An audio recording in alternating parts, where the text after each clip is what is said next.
Bonjour, je suis actuellement avec Julien Dossier et Jean-Pierre Gou.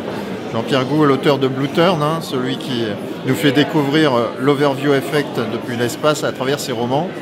Et l'auteur Julien de cette magnifique fresque. Incroyable. Parlez fort, s'il vous plaît. Qu'est-ce qu'elle cherche ? Elle vient un peu du hasard, parce que je donne un cours depuis quelques années à HEC, au Master Développement Durable, sur la ville durable. Et souvent, on me pose la question, à quoi ressemble une ville durable ? Et mon propos est de montrer qu'une ville durable, ça n'existe pas vraiment, parce qu'aucune ville aujourd'hui n'atteint tous les critères qui nous permettent d'être neutre en carbone, comme le GIEC et le rapport spécial à 1,5 degré nous intiment de l'être. Ce qui fait qu'on doit chercher des représentations et les interpréter. Et ce qui est frappant, c'est quand on cherche ville durable sur Internet, les images qu'on récupère sont des aberrations. Donc j'ai voulu montrer aux étudiants qu'il fallait les chercher dans l'histoire pour comprendre quels étaient des systèmes plus résilients. Par hasard, je suis tombé sur la fresque d'Ambrogio Lorenzetti. Ah, donc c'est lui le Lorenzetti qui est cité ici. Qui est l'auteur de la fresque de l'allégorie des effets du bon et du mauvais gouvernement, qu'il a peinte à Sienne en 1338. Et cette fresque-là, elle m'a permis d'abord de montrer que la ville durable, elle n'existe que si on a l'alliance à la fois d'un système urbain et d'un système rural. Parce que sans système rural, on n'a pas de quoi nourrir un système urbain. Auquel cas, il ne nous reste que des ruines.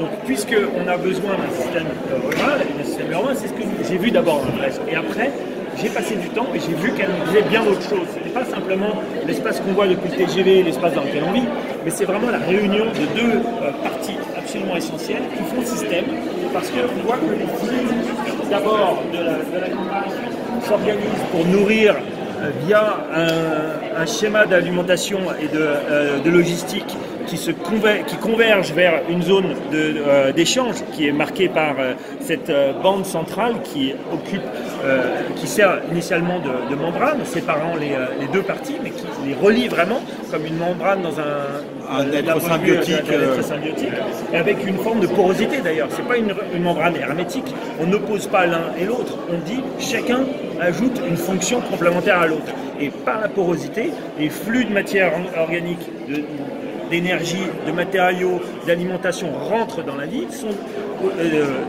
donc ça vient de l'extérieur. Ça vient de l'extérieur, et on a ici un système résilient et tout à fait optimisé pour pouvoir transformer l'énergie produite par le soleil, l'énergie solaire, l'énergie éolienne, l'énergie de la chaleur, avec ici un mur à pêche qui va accélérer le mûrissement des fruits sans nécessité d'apport d'énergie. Et on optimise également le rayonnement solaire avec des protections de rangées d'arbres dans une logique d'agroforesterie qui permet, dans une logique de polyculture élevage, de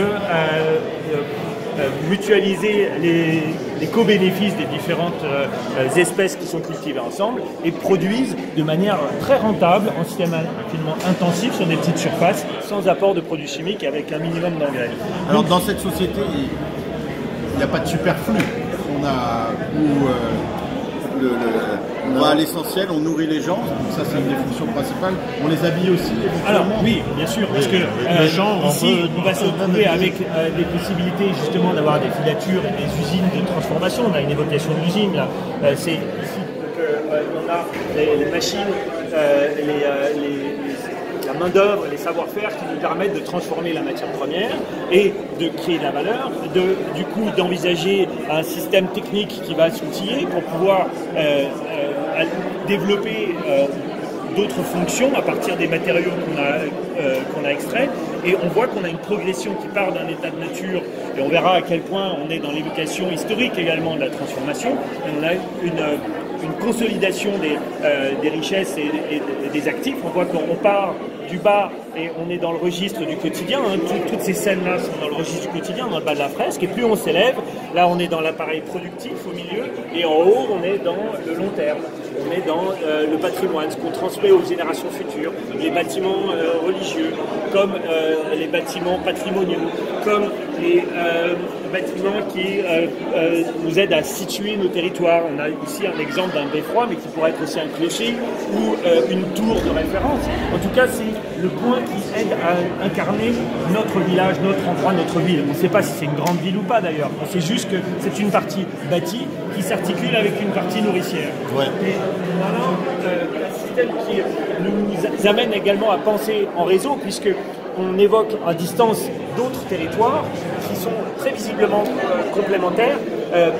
On voit que leur système agricole n'est pas le même que celui qui est proche de notre ville ici. Et justement, cette complémentarité est source de richesse, parce que ça veut dire qu'on va faire des échanges les uns avec les autres.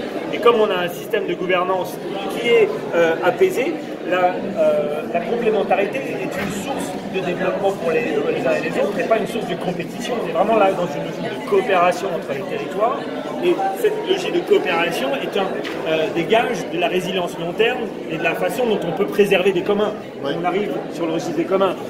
On a la forêt, on a la biodiversité, on a l'eau avec les océans, et tout en haut, on a l'air. Cet air qui, ici, est très blanc, mais évoque un principe qui unifie tous. On a un destin commun qui évoque notre problématique actuelle sur le climat, où cette globalité nous unit à travers l'atmosphère de la planète. Et ça, c'est déjà très présent ici dans le site de cette représentation, qui, rappelons-le, vient d'une transposition d'une fresque qui existe depuis la Renaissance, 1338, à Sienne. C'est l'allégorie des effets du bon et du mauvais gouvernement de Lorenzetti. Voici principalement une représentation de l'allégorie des effets du bon gouvernement. Et ce qui est fabuleux, c'est d'imaginer qu'en face, l'allégorie des effets du mauvais gouvernement est tout aussi pertinente que notre fresque présente, ouais. Parce qu'elle représente aujourd'hui le triomphe du commerce de l'armement, le triomphe de la tyrannie avec Trump, et de l'étalement urbain et de la destruction de la biodiversité. Toutes les crises que nous traversons sont représentées dans le mur d'en face. Ouais. Donc on a un cycle complet entre ce bon gouvernement et le mauvais gouvernement. Pour penser la situation de crise dans laquelle nous nous trouvons, on doit choisir de quel côté de la pièce nous nous situons. Est-ce qu'on regarde du côté du mur du mauvais gouvernement, et auquel cas on est incapable de voir ce qui se trame dans notre dos, puisque là on oublie que les solutions sont avec nous. Et si on ne fait que regarder là, en ignorant le mur des effets du mauvais gouvernement qui est derrière nous, on est hors sol là aussi dans la capacité de penser des difficultés, les vulnérabilités, la violence et l'injustice qui nous captivent et nous empêchent d'agir parce qu'elles nous révoltent. Donc on est au milieu entre ce bon et ce mauvais gouvernement, et notre question c'est de savoir comment est-ce qu'on va s'extraire du mauvais gouvernement pour construire quel chemin. gouvernement. Est-ce qu'on peut y aller de façon douce? Est-ce qu'on peut repenser nos systèmes villes et campagnes en allant vers ça, ou est-ce qu'il faut repartir de zéro? Oui. Comment on y va là? Ce qui me plaît dans cette démarche, et c'était déjà le cas dans la façon dont Lorenzetti travaillait, c'est qu'on n'invente rien. Dans ce système, dans cet ensemble de fresques, rien n'est inventé. On ne fait que représenter des choses qui existent. Ce qui fait qu'on fait une mosaïque, un patchwork. On réunit des choses qui existent. Ce qui n'existe pas, c'est l'endroit au monde où on peut avoir une photo qui représente tout ça d'un seul tenant. Personne n'a réalisé cette transition. À un seul endroit. Mais tout le monde a un peu contribué. Tout le monde est capable de faire une partie du truc. La question, c'est comment est-ce qu'on peut aller piocher des bonnes idées à droite à gauche et faire évoluer nos usages, nos équipements, nos maisons. Est-ce qu'on va rénover, on va construire différemment, on va changer nos métiers, on va former différemment, on va donner des diplômes différents, on va adapter nos comportements de consommation, vice-versa notre façon de faire du commerce, on va gérer nos ressources avec plus de sobriété en les préservant pour les partager déjà entre nous, mais avec les générations futures, et également avec nos voisins. On a un vrai sujet de gouvernance sur le partage de ressources, puisqu'on doit aujourd'hui atteindre des limites planétaires qui guident une autre économie beaucoup plus sobre et beaucoup plus résiliente, parce que finalement beaucoup plus propice au bien-être et au bonheur. À la fin, pouvons nous se mesurer sous forme de santé. L'ensemble est une source de santé. Voilà, et c'est la sécurité systémique aussi. Alors je termine sur cette Marianne, puisque moi je milite vraiment pour un RIC résilient. Voilà, avec cette fresque, un vrai exemple de résilience qui considère qu'après, quand on est fort de pouvoir se nourrir et donc après de pouvoir réfléchir une fois le ventre plein, on peut changer toutes les lois du monde, pas l'inverse. Merci beaucoup Julien, merci Jean-Pierre. Merci Julien.